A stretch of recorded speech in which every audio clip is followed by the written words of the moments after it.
College ছাত্রী পাপিয়া ঘরের ভিতরে ঢুকেই অবাক। আমি কি জিনিস দেখলাম!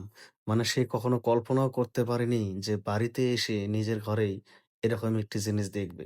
মানে হতভম্ব! হায়, হায়! এটা আমি কি দেখতেছি? তার মানে দুলাভাই আর আমি ছাড়া বাড়িতে কেউ নাই। এটাই তো সুযোগ। আমি দুলাভাইকে জড়িয়ে ধরবো, মনের কথা বলবো। আর আমি যা দেখেছি, আমি এই জিনিসটা কখনোই মিস করতে চাই না। এই সুযোগটা আমি কাজে লাগাবো।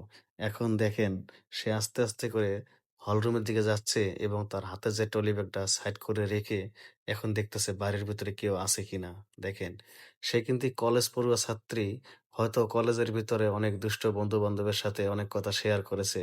এখান থেকে তার মানে একটাই চিন্তা যে এইরকম জিনিসের নাকি অনেক ভালোবাসা স্বাদ পাওয়া যায়।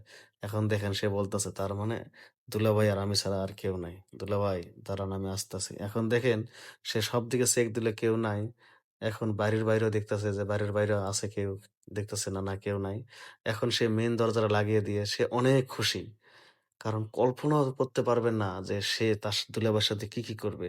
আর তার দুলাভাইও তো শালিকে দেখে সারপ্রাইজ। এটা তো সারপ্রাইজ হওয়ার কথাই। কারণ দুলাভাইরা তো এই জিনিসটাই চায়। দেখেন, শালি আর দেরি না করে বরাবর একদম চলে গেল খাটের উপরে এবং খাটে গিয়ে বসলো এবং দুলাভাইকে দেখতেছে।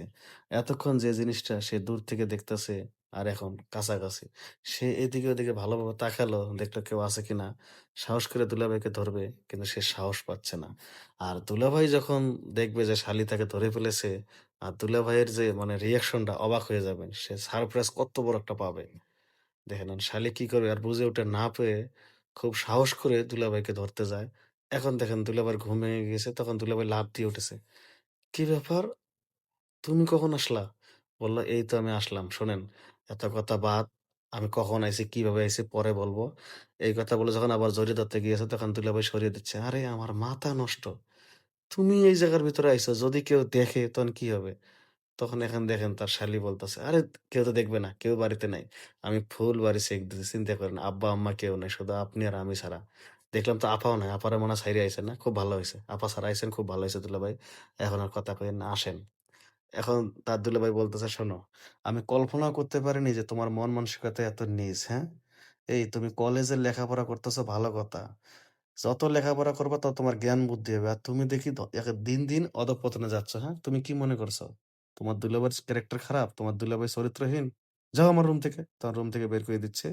এখন দেখেন সে নিজে, নিজে চিন্তা করতেছে, "নাহ, এরপর থেকে এই বাড়িতে আর একা আসা যাবে না। আসলে আমার ওয়াইফকে নিয়ে আসতে হবে। আর নইলে যখন বাবা-মা থাকবে তখন আসবো।" এখন দেখেন সে চিন্তা করতেছে, এটা আমি একটা মস্ত বড় ভুল করলাম, হ্যাঁ? দুলাভাইয়ের কাছে আমি সারা জীবনের লেগে একটা কালারিং হলাম। আমি আর কক্ষনোই জড়িয়ে ধরবো না, এসব কথা বলব না। সে নিজে, নিজে ভুল স্বীকার করতেছে যে আমি আসলে পরবর্তী দুলাভাইয়ের কাছে মাপ চেয়ে নেব। এখন দেখেন এখান থেকে ভাই একটা জিনিস বোঝা যায় যে সব দুলাভাইরা কিন্তু খারাপ না, বুঝছেন? এই জিনিসটা আপনার মাথায় রাখবেন। আর শয়তানের ভর কিন্তু অনেক সময় করে। একটা বয়সের দোষ। ভিডিওটা ভালো লাগলে শেয়ার দিবেন। এখান থেকে অনেক বোনেরা বুঝতে পারবে যে আবেগে নয়, বিবেক দিয়ে চিন্তা করতে হয়। আল্লাহ হাফেজ।